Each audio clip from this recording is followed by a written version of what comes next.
saya bukan dari background nikel, background saya biji besi, saya mantan biji besi. Tapi karena ini nikel ya industrinya saya juga sedikit menguasai. Cuman kan saya ingin hanya memberikan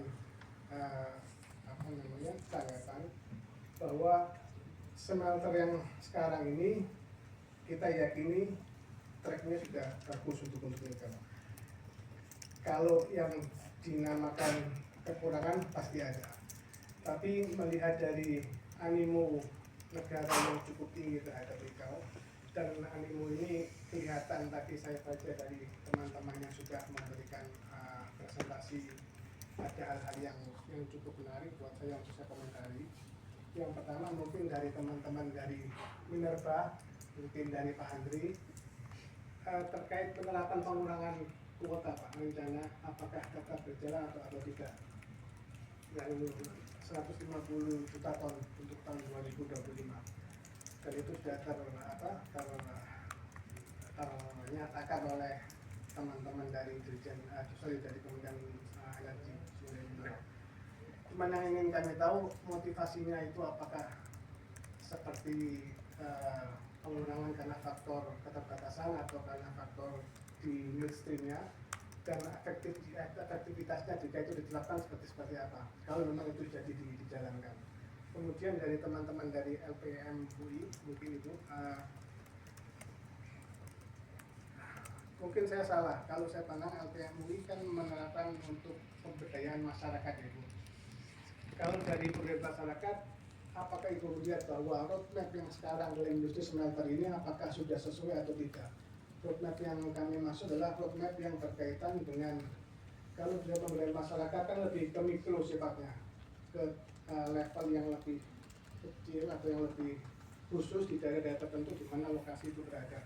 Tapi kalau untuk nasionalnya, apakah roadmap yang sekarang ini memang menurut Ibu sudah sesuai atau tidak? Jika itu diterapkan sesuai dengan standar, mungkin dibandingkan dengan negara-negara yang sudah menerapkan kebijakan tentang hilirisasi atau industrialisasi, khususnya di sektor sumber daya alam atau smelter.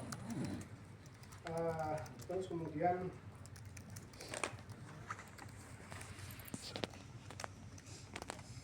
antara lingkungan hidup dan mungkin dari teman dari ISEL, saya melihat ada sedikit conflicting of ideas di antara lingkungan hidup dan di antara ISEL. Dalam lingkungan hidup begini, saya agak kurang sepakat dari Ibu, mohon maaf, terkait dengan analisis mengenai dampak lingkungan. Di sini ada beberapa pemain smelter, mungkin dari PP Smelting, tembaga. Kami melihat bahwa ada kesulitan tersendiri atau kelamaan untuk pengurusan AMDAL di lingkungan hidup yang berkaitan dengan adendum maupun yang berkaitan dengan pengurusan AMDAL. Dan antriannya itu sampai ribuan. Ketika kita klik ke AMDALNet itu masuknya antrian sampai 6.000 dan kita nggak tahu kapan itu bisa dilayani. Dan itu berpengaruh terhadap kita punya populasi yang ada di smelter. Smelter tidak bisa teriak ke siapa-siapa.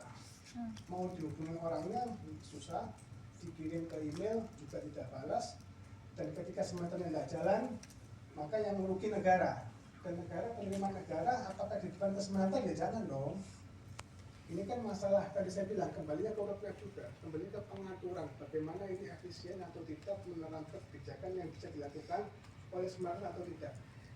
Investor kan hanya melakukan doing bisnis bagaimana yang biasa dia lakukan di negara-negara manapun di dunia, mau di Vietnam, mau di Singapura, mau di... Cuman bagaimana kita mengelolanya, mengkoordinasikannya, satu kebijakan itu melalui semua menteri itu jadi satu atau tidak. Kalau sendiri-sendiri yang mau smelternya level dunia pun ya susah kita. Jadi mungkin itu yang bisa saya tanggapin. Terima kasih atas perhatiannya. Assalamualaikum warahmatullahi wabarakatuh. Terima kasih banyak Pak Haikal, pertanyaannya banyak ini ya, banyak